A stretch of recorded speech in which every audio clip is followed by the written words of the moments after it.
And we are back here. It's Radio Row at home on ClaibsOnline.com, presented all week long by Kevin Miller of Caldwell Banker Gundaker. And it's the Chiefs from Kansas City against the Buccaneers from Tampa Bay. So we need to get somebody from each city on this week to talk about the game, to preview the game. So I figured I would go and I would reach out to St. Louis's favorite Kansas City radio show host. He is Bob Fescoe. He joins us now. Bob, how's it going? I'm great, Joe, man. Thanks for having me on. I appreciate it. I love the Radio Row at home. That's a brilliant idea. You guys have been doing the same thing. I mean, so how hard is it? Because you guys were there last year, and you can probably speak to how, when it's your city that's in the Super Bowl, you get the bigger guests, you get all the attention on you.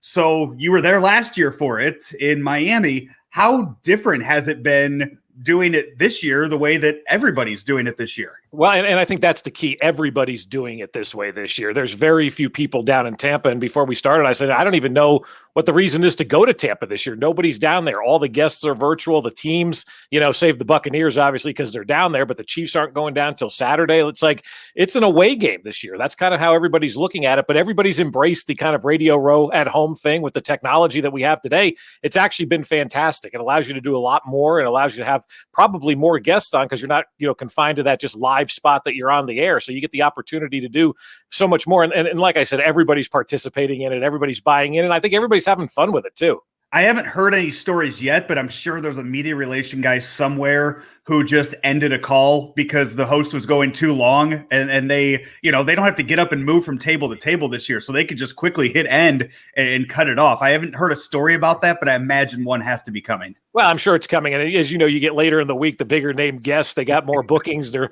many more places for them to go. And so you kind of get shorter interviews. And so maybe we'll see that happen later in the week. But yeah, you're right. You just can't get up and walk away after one of these things. You got no choice but to sit here. The drawback is, though, are the impromptu things that happen. Like last year, we had Charles Haley on, former Dallas Cowboy defensive lineman, in San Francisco as well. Emmitt Smith walks by, grabs a headset and sits down and starts kind of having fun with Charles Haley. You miss stuff like that just kind of happens spur of the moment because you're not down there amongst everybody.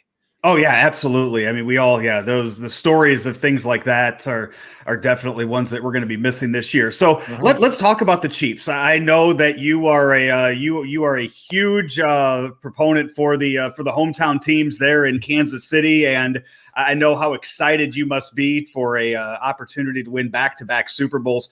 And when you watch this team play week in, week out, just how special are they in your eyes? Oh, they're unbelievable. I mean, I enjoy it more than others, I think. And I say that in kind of a joking manner, but not really, because we've all been around losing teams. I mean, just think about the tail end of the Rams there in St. Louis and how awful it was, or how awful it was in Kansas City, really, until Andy Reid arrived. It was bleak. They were 2-14 and they weren't doing good. And so we've all been through the bad. When you've got the good, and we've got the good, we've got the great right now with Patrick Mahomes and Andy Reid, you have to enjoy every single day of it, because again, not to make another Rams reference, but that run ended fast, man. Like they should have accomplished a heck of a lot more than what they did just with that 99 Super Bowl. So you've got to enjoy every moment of it, because you just don't know when it's going to end. And so I'm enjoying every single day. I enjoy Tuesdays during the regular season. I enjoy Thursdays. I enjoy every moment we get the opportunity to have Andy Reid and Patrick Mahomes kind of running this organization.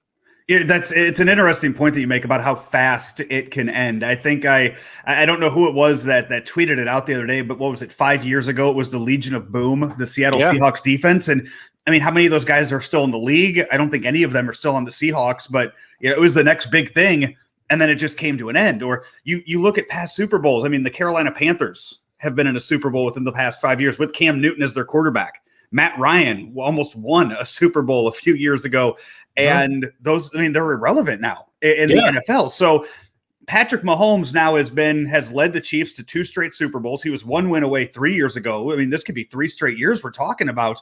What is it about him that maybe gives you a sense that it's not ending anytime soon? Well, he's just an unbelievable athlete, I guess, and he's able to make any play. Like, you're never out of a game with Patrick Mahomes, and it's like if he has the ball and there's time on the clock and he has an opportunity with one play to win that football game or put you in position to win that football game, I believe he's going to do this. I don't know that I've ever had more faith in an athlete of coming through in a key situation like I do with Patrick Mahomes. It's Albert Pujols in his prime. And we talked to Mike Matheny today on the show, and he kind of made that same comparison to Albert Pujols. Like when Albert was in his prime, I mean, you stopped and watched every at-bat. Like every at-bat was so meaningful with him. And that's the way it is with Mahomes. You're watching every single play because you just don't know what's going to happen. You don't know if he's going to throw the ball left-handed or underhanded or not look or hit a 90-yard pass or whatever it is. The guy has been just spectacular in making the average play look awesome and making the awesome play look unbelievable and then doing things that we've never seen before and maybe never will see again.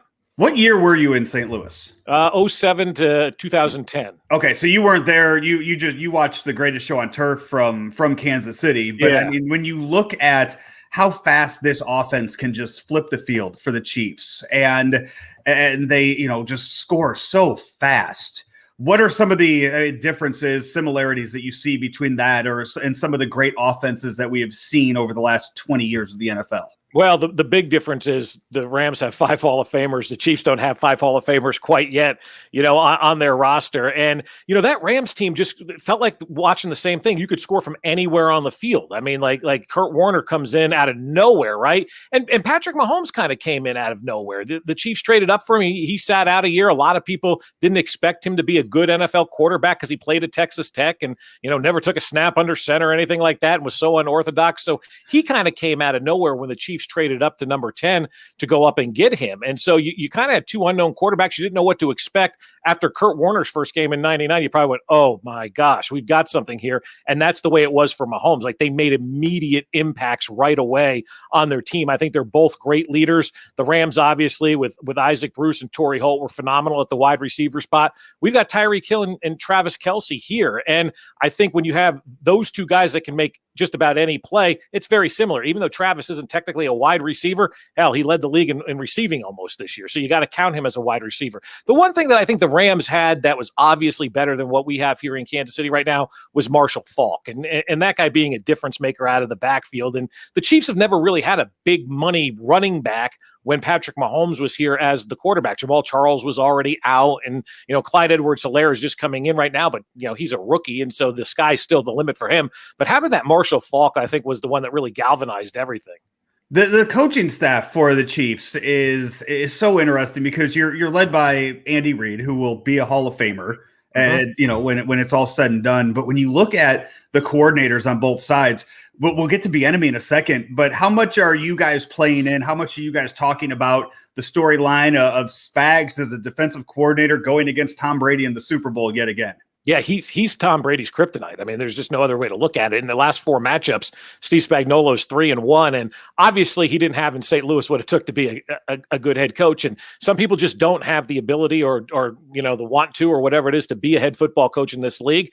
Spags, I think, is a great defensive coordinator, though. He understands how to put his players in position to be successful. He's very much like Andy Reid is on offense. Andy Reid and Patrick Mahomes sit together. They talk about everything. They go through everything. They share a brain. Tyrann Mathieu right now and Steve Spagnuolo are exactly the same on defense. They share a brain. They sit with each other. They talk to each other. And Spags listens to his defensive players, which I think is very important. And we talk with Lawrence Tynes, former kicker for the Giants, who was on that Giants team that beat the Patriots in 07 with Spags as the defensive coordinator. And he said that's the way he was that year in New York. Antonio Pierce was the guy that he would always go to and look to and talk to. And when you can embrace your players like that and have the confidence in your players, you can take things to the next level. And I think that's why Steve Spagnuolo has success here. Plus, he understands how to get to Tom Brady and get underneath that dude's skin.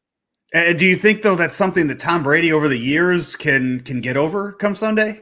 I don't know. I you never want to bet against Tom Brady, right? We've always said that, here. We're never going to bet against Tom Brady. This may be the first time that I'm betting against Tom Brady because I just think the Chiefs are a better team. And I think when the lights get bright for this team, they may not play great in week 7 of the regular season in a late October game or something like that. And people are going, why aren't the Chiefs playing great? But when the lights get bright and when the opponent gets big, they seemingly play better, and especially on defense. I think Frank Clark's going to have a big afternoon. I think Chris Jones is going to play big in this game. I think they're going to get to the quarterback, and I think they're going to make Tom Brady's day a living hell. How much have you guys had a chance to speak with Eric Bieniemy? A lot. We get the opportunity through Zoom now more than anything, on the press conference opportunities that we have with him. And every time I, see Eric Bieniemy and listen to Eric Bieniemy talk and think about what he's saying, it's like, I want to put a helmet on and run through a wall for this guy. Like, he gets you fired up, and I think he gets the best out of people. So what is it? We're going to go through another cycle now where he's not going to get a head coaching job. Is it going to get to the point where maybe he just sticks around and waits for Andy Reid's job, or what needs to happen? Well, I look at it like this, and this is what I've said all along. Are you telling me the Jacksonville Jaguar job as a head coach is better than the offensive coordinator with Patrick Mahomes in Kansas City? No. The salary's better. There's no question about that. But is ownership any good in Jacksonville?